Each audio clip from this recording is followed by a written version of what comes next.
After weeks of traveling through the seas, the ship finally landed to a shore full of rocks and stones. The Pirate King then grabs Crystal from the brig and strides confidently onto the rocky shores, dragging her by her arms to the center of the island.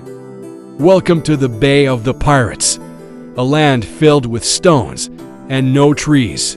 Crystal, with her spirit unbroken despite the dire circumstances, gazes unflinchingly around the island full of tall stone towers surrounded by drunk pirate men, with cargoes filled with stolen goods. This place is disgusting. Does anyone here bathe? Welcome back, everyone. Extend your cheers to the Pirate King as he returns again victorious. The pirates began to cheer, with wine spilling out their cups in joy. Omar, it's great to see you again. Tell me, is this the Mad Queen? She looks younger than expected. No, the Mad Queen is a coward. She remained unseen in the battlefield as I captured her only daughter, whom is the next heir to their throne. You liar! My mother was on her way to slay you, but you snatched me and rushed to the ships before she could arrive. Omar grabs Crystal's left arm with aggression while twisting her arm to her back, causing her to wince in pain. Stop it! How dare you speak against our king? How dare you put your grubby hands on a princess? And what is that atrocious smell reeking from your armpits? What a smart little mouth on this one. My king, please allow me to punish her. I have some viper's blood hidden in the stables. Omar, let her go. I will be the one responsible for her cries. Yes, as you wish. Omar releases Crystal's left arm and throws her to the ground. I also have some good news. Your brother has been rescued from his cell. He's in the back with a belly full of wine. We slayed each night guard as you requested. You have now been avenged. My deepest gratitude. You truly are the one true king. How disgusting! You, shut your mouth. One more snarky remark, and I will break your arm off your skin. Now get up. We have a long journey ahead of us. We're going towards the edge of the shores, where no one will hear your cries. My king, shall we accompany you? I'll go to the stables to get the extra horses. No need. I want you all to get some rest. Enjoy the fruits of your labor. As the pirates' crew cheered, the Pirate King drags Crystal by her arms towards his horse. He then grabs a long chain from the saddle and wraps it around her waist, securing it with a lock. What are you doing? This will stop you from running off. And where would I go? On an island full of smelly pirates who intend to harm me. Shut your mouth and get on the horse now.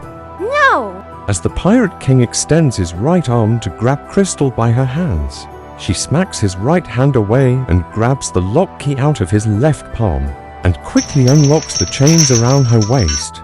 I see. You have forced my hand. We'll have to do this the hard way. The Pirate King opens his left hand and emitted a green translucent light from his palm. Then, two large vines slithered fastly out of the crevices of the stone ground, imbuing the same green light. As they twisted and turned, they grew larger and taller at a rapid speed. Crystal slowly backs away hesitantly in shock. Wait! How are you casting plant magic? The vine shoots its way towards Crystal, rapidly wrapping its body around her waist and arms. Then, it pulls her body up and placed her on the horse, wrapping its vines within the saddle to secure her body in one place. In the name of the eternal forest, I command you to release me! That's not going to work. As Crystal struggled against her restraints, another vine slithered around her neck and wrapped itself around her mouth, acting as a gag. Now, we can travel in peace. As the vine secured Crystal on the horse, the Pirate King climbs on the saddle in the front, taking the reins with a firm grip, steering the horse up a stony terrain, surrounded by hill-steep cliffs. Crystal, with tears running down her face, loses hope and starts to despair, wondering if she'll ever break free from the Pirate King's clutches. The vines, though not harming her, seemed to empathize, removing its grip around her mouth so that she can breathe and speak. The Pirate King, noticing her tears, looks back over his shoulder with a harsh gaze, with his eyes glinting coldly under the shadow of his hat. Crying will not save you from your fate.